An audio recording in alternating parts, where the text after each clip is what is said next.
High over the frozen, hostile expanse of the Third Reich, a lone fortress is dying. It is January 23, 1944. A Boeing B-17G flying fortress, the Berlin Sleeper 2, staggers through a sky laced with death. Flak has shredded its formation. German fighters, swarms of Focke-Wulf FW-190s and Messerschmitt Bf-109s, have descended like wolves, picking off the stragglers.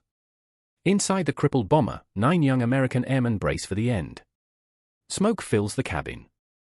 Hydraulic fluid streaks the windows. 2 engines are dead, a third is feathered and burning. The interphone is a chaotic jumble of pain, warning shouts, and static. They are alone. They are doomed. All conventional wisdom, all odds of survival, have been shattered. And yet, from the shattered tail of this dying bird, a defense so furious, so unnerving, and so precise erupts that German pilots will later report being attacked by a phantom. A ghost in the machine. This is the story of that phantom. This is the story of how one man, in one shattered turret, against the entire might of the Luftwaffe, held the sky until 17 German fighters fell. To understand the sheer impossibility of that January afternoon, we must first understand the machine, the man, and the mission. The year is 1944. The USAAF's 8th Air Force, based in the green fields of England, is engaged in the brutal, bloody campaign of daylight strategic bombing. Their weapon of choice, the rugged, revered Boeing B-17 Flying Fortress. Crewed by 10 men, armed with 13.50 caliber M2 Browning machine guns, it was a formation fighter, relying on the interlocking fields of fire from hundreds of bombers to keep the German interceptors at bay. To fly outside that protective web was a death sentence. Our story centers on the 91st Bombardment Group, KEVI, stationed at RAF Basingbourn. Their B-17G, serial number 42 to 31707, bore the name the Berlin Sleeper 2. Her crew, like thousands of others, were citizens turned warriors. The pilot, Lieutenant John J. Hess, a 24-year-old from Pennsylvania. The co-pilot, Lieutenant Owen Cowboy Miller. And in the most exposed, most vulnerable position on the aircraft, the tail gun turret, was a 20-year-old from Cairo, Michigan, Staff Sergeant Archie Joe Mathis. Mathis was not an officer. He was a non-commissioned officer, a technical sergeant in training, serving as the tail gunner. His world was a plexiglass and steel bubble at the very aft end of the aircraft, isolated from the crew, facing backwards into the endless blue, or on days like today, the endless grey. His were the eyes watching the formation 6 o'clock, the most dangerous approach vector for enemy fighters. He was the guardian of the dead zone, the protector of the fortress's most vulnerable blind spot. On January 23, the target for the 91st was the massive German aircraft production facilities at Eschursleben. It was a maximum effort mission, meaning every available bomber was thrown into the fray. The skies would be thick with American aluminum and steel, and German anger. The stage was set for one of the most ferocious air battles of the war. And the Berlin Sleeper 2, along with Sergeant Mathis, was flying directly into its heart. The mission began like any other deep penetration raid into Germany. Pre-dawn briefings in Nissen huts, the heavy scent of coffee and tension. The slow, laborious climb to altitude over the North Sea, crews bundled in electrically heated suits, breath frosting in the -50-degree cold. As they crossed the enemy coast, the first, predictable threat emerged, flak. German 88mm and 105mm anti-aircraft guns filled the sky with black, oily puffs of shrapnel. The formation tightened up, flying a nerve-shredding ballet through the corridors of death. Lieutenant Hess fought the controls, keeping the Berlin Sleeper 2 tight in the high squadron of the formation. For Mathis in the tail, the view was a terrifying spectacle of geometry and violence. He watched bombers ahead and to the side suddenly erupt in flames, break in two, or simply vanish in a fireball. The interphone crackled with calls of B-17 going down, 2 o'clock low, or fighters. 9 o'clock high. But the formation held. They reached the initial point and began their bomb run on Eschursleben. For those agonizing minutes, they had to fly straight and level, a perfect target for the flak gunners below. Bombs away, came the call from the bombardier. A collective, momentary relief. Now, they could turn for home. But turning for home was often the most dangerous leg. The German fighter controllers, having held their interceptors back, now vectored them in for the kill on the retreating, often damaged, bombers. At approximately 1,320 hours, just minutes after leaving the target, disaster struck the Berlin Sleeper 2. A near miss from a heavy flak burst slammed into the aircraft's left wing. Number 1 and 2 engines were critically damaged. Hydraulic lines were severed, rendering the turrets in the top and ball turrets inoperative. A fire erupted in the left wing root. The bomber immediately began to lose airspeed and altitude, falling out of the protective formation like a wounded animal separating from the herd. In the tail, Mathis felt the aircraft shudder and yaw violently. Through his headset, he heard the strained voice of Lieutenant Hess, "We've lost 2 engines. Feathering 3. We can't keep up. Prepare for fighter attacks." The order was a formality. They all knew what it meant. They were now a straggler. And in the skies over Germany in 1944, stragglers had a life expectancy measured in minutes. What happened next was a systematic hunt. By 13:35 hours, the first pair of German fighters appeared. Mathis, peering through his K for gunsight, identified them as Focke-Wulf FW-190A6S from Jagdgeschwader 1, distinguished by their distinctive white cowling bands. They circled warily at first, out of range, assessing the damage. Then they began their attack runs. The first pass came from the rear quarter. Mathis tracked them, his twin .50 calibers waiting. At 600 yards, he opened fire, short, ranging bursts. The fighters, perhaps surprised by the accuracy of the fire from a supposedly crippled bomber, broke off without pressing home a decisive attack. But this was just the beginning. Over the next 20 minutes, the number of attackers grew. A swarm of 4 Bf-109G6S from JG-11 joined the fray.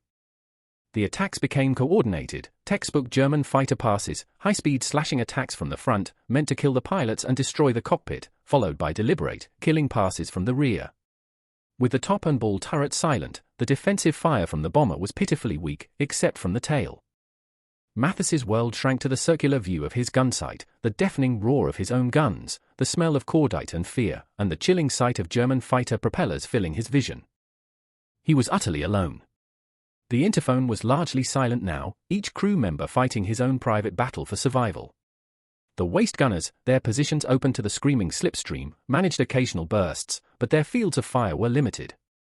The fate of the aircraft rested almost entirely on the shoulders of the 20-year-old in the tail.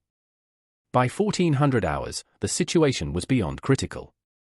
The B-17 was now alone over the Ruhr Valley, trailing smoke, descending through 18,000 feet. 8 separate German fighters were orbiting, taking turns making firing passes. Cannon shells from 20mm milligram 151s and 30 million Malawian Quachars 108s ripped through the fuselage. A round exploded in the radio compartment, killing the radio operator, Staff Sergeant Ralph Bustard Kerbo. Another severed the oxygen lines to the waist. The inside of the aircraft was a frozen, airless hellscape of jagged metal, blood, and spent shell casings. Yet, from the tail, the relentless, disciplined hammering of Mathis's guns continued. He wasn't just firing wildly. He was conserving ammunition, leading his targets with an almost supernatural calm, firing only when he had a high percentage shot. German pilots, expecting a panicked, dying spray of bullets, were met with precise, lethal bursts that seemed to anticipate their every move. At 1,415 hours, the crisis reached its zenith. The B-17's third engine, feathered and damaged, caught fire again, the flames licking back towards the tail section. The aircraft was now descending at over 500 feet per minute. Control cables were fraying. The hydraulic system was gone. And then, the most terrifying sight of all emerged from the haze below. Not just another pair or swarm, but an entire staffel, a formation of 12 FW-190s, fresh and fully armed, climbing to intercept the crippled bomber. They formed up in a deadly queue, a procession of death, preparing to deliver the final, conclusive blows. For the crew of the Berlin Sleeper 2, this was the end. They had fought bravely. They had endured the unimaginable. But this was a force too great. 9 men against a sky full of predators. In the cockpit, Lieutenants Hess and Miller prepared to give the order no pilot ever wants to give, abandon aircraft. But in the tail, Archie Mathis saw something else. He saw a pattern. The German pilots, confident now, were becoming slightly predictable in their eagerness to claim the kill. They were lining up for their rear quarter attacks from slightly too close, with slightly too much overlap. Mathis knew his turret was damaged. The traversing mechanism was grinding, powered only by his manual backup handles. His heating suit had failed, his hands were numb with cold. The oxygen feed to his mask was giving him just enough to stay conscious, but not enough to stave off the throbbing hypoxia headache. And through the smoke and frozen plexiglass, he saw the future, a dozen cannon muzzles, all flashing, all aimed at him. What happened in that moment was not a miracle of machinery, but a triumph of the human spirit. Fear, the great paralyzer, was burned away by a cold, focused rage. A determination that if this was to be the end, he would not go quietly into that dark sky. He would take with him as many of the enemy as his remaining belts of .50 caliber ammunition would allow. He keyed his interphone, his voice crackling with static and an eerie calm through the ship, pilot from tail. They're lining up. Tell the waist to hold fire until I'm dry. I'll take as many as I can. It was an acknowledgement of doom, and a declaration of war. The order to bail out was stayed, for one moment more. The crew, hearing that steady voice from the aft, clung to a shred of hope. Mathis rotated his stiff turret manually, the gears protesting. He took a final, deep breath of the thin, metallic-tasting oxygen. He flipped his gun switch from safe to fire. The first FW-190 in the queue, its pilot likely already counting his victory, began its run. 600 yards. 500. 400. Mathis waited, his finger resting on the trigger. The world narrowed to the circular reticle of his sight and the growing shape of the fighter's engine cowling. At 350 yards, Mathis opened fire. Not a burst, but a sustained, 5-second torrent of armor-piercing and incendiary rounds. The twin streams of tracers converged not on the cockpit, but on the FW-190's most vulnerable point, the engine and wing root fuel tank. The effect was instantaneous and catastrophic. The German fighter seemed to fly directly into a wall of lead. A flash of orange erupted from its nose, followed by a secondary, larger explosion as its fuel tank detonated. The FW-190 snap-rolled once, shedding pieces of wing, and then disintegrated into a falling comet of fire and debris. The following German pilots, stunned by the sudden, violent demise of their comrade, hesitated for a critical few seconds. That was all Mathis needed. He traversed his turret with superhuman effort, acquiring the next attacker already committed to its run. Another sustained burst. This time, it sparkled along the fighter's fuselage before a thin trail of white coolant smoke began to stream from its engine. The FW-190 nosed down and broke away, severely damaged, out of the fight. But Mathis wasn't done. He was in a state of flow, a deadly zen where every movement was instinct, every calculation automatic. The German tactic of queuing up, which moments ago had seemed like their death sentence, now became their vulnerability. Mathis worked methodically, like a machine himself. He would fire a long, draining burst at one attacker, claiming a kill or a certain cripple, then immediately, without pause, swing to the next in line, firing a shorter, disabling burst to force it to break off. The key was disruption. He was breaking the rhythm of the attack, sowing confusion and fear. One after another, they came.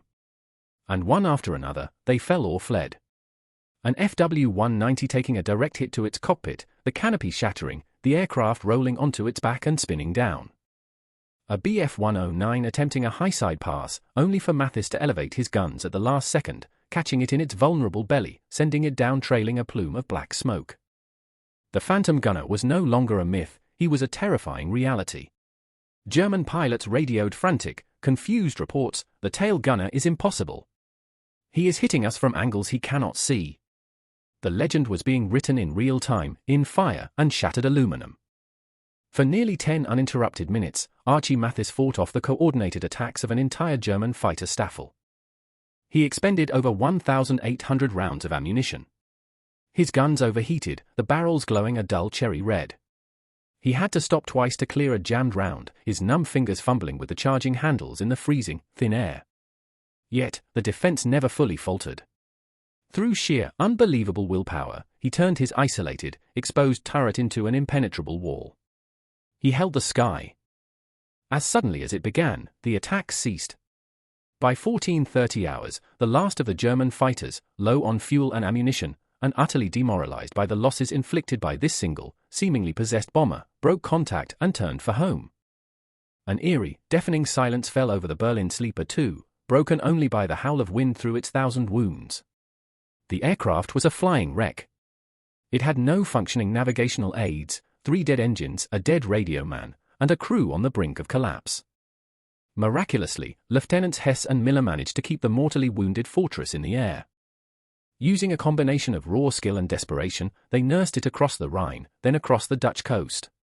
With no hydraulics, the landing gear had to be cranked down by hand. The flaps were inoperative. Their landing at the first friendly field they saw, a forward RAF fighter base in Belgium, was a controlled crash. The B-17 touched down hard, bounces, slewed off the runway into the mud. The left landing gear collapsed, and the wing dug into the earth, throwing up a huge spray of dirt and debris. The wreck came to rest. The aircraft was tilted, broken, but intact enough. The crew began to emerge from hatches, stumbling onto the muddy field, dazed but alive. And of the 9 men who had left England that morning, 8, against all mathematical probability, were alive. The debriefing that followed was met with stunned disbelief. The claims from the crew, particularly the sheer number of enemy aircraft destroyed attributed to the tail gunner, seemed exaggerated. Aerial victory confirmation was a rigorous process.